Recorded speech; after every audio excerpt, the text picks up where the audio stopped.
Vamos falar sobre o Estatuto Digital da Criança e do Adolescente. O chamado ECA Digital está em vigor desde terça-feira e reforça a proteção dos menores no ambiente online. Uma das medidas é a identificação da idade real dos usuários, que será implementada em etapas. Esse é o tema da nossa conversa agora com o Felipe Moreira. Ele é advogado especialista em direito digital. Felipe, seja bem-vindo. Bom dia. Bom dia, Carol. Bom dia a todos que assistem a CNN. Vamos lá, Felipe. Antes da gente falar sobre essa medida específica, eu queria te ouvir sobre o ECA Digital. Sabemos da necessidade das leis acompanharem as mudanças da sociedade. Esse estatuto garante a proteção de crianças e adolescentes na internet? Bom, Carol, acho difícil a gente afirmar desde já que o ECA Digital será suficiente para reduzir para eliminar qualquer risco que nossas crianças e nossos adolescentes passam diariamente na internet, mas certamente traz aí um arcabouço legal bastante robusto para impedir ou pelo menos dissuadir que essas crianças continuem a ter comportamentos, seja compulsivos, seja de acesso a conteúdos que não são dedicados à sua própria idade, seja ao processo, né, que talvez tenha gerado mais barulho com relação a essa lei, que é o da adultização de muitas crianças com relação a temas que deveriam ficar resguardados aí para maiores de idade. Mas, enfim, a lei traz sim um arcabouço interessante, né, um arcabouço de defesa dos interesses de menores, e o decreto que foi posteriormente assinado pelo governo Lula na quarta-feira também traz aí uma série de medidas que tendem a forçar o cumprimento do ECA Digital ao longo dos próximos meses. Felipe, a gente pode falar num compartilhamento da responsabilidade de proteção entre família, Estado e empresas. O que cabe a cada uma dessas esferas? No caso das plataformas, por exemplo, quais são as principais obrigações? O que muda na prática? Bom, acredito que sim, né?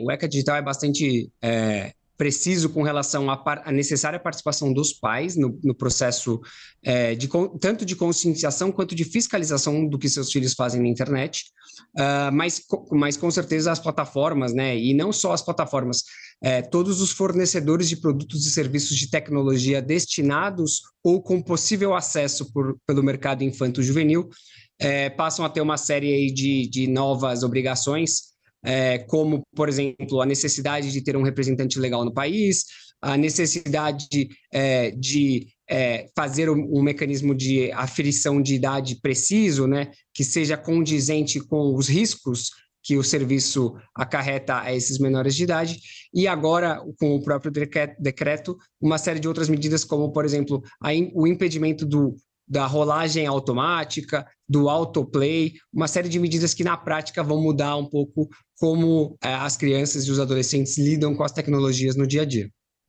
Sobre essa questão da checagem da idade dos usuários, Felipe, tem um cronograma com etapas de implementação dessa medida.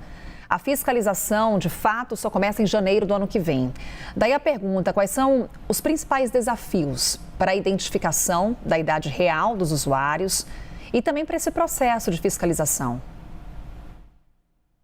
Bom, acho que talvez esse ponto seja o mais polêmico e o mais difícil da aplicação do ECA Digital. Inclusive, ontem, o presidente da NPD, né, que passou a ser a entidade responsável pela verificação do cumprimento da lei, disse em entrevista de que ele também acha que esse é o ponto mais delicado no cumprimento da legislação. Para mim, o principal desafio é a convergência entre a LGPD, que é a Lei Geral de Proteção de Dados, e o ECA Digital na coleta das informações necessárias para fazer esse processo de aferição de idade.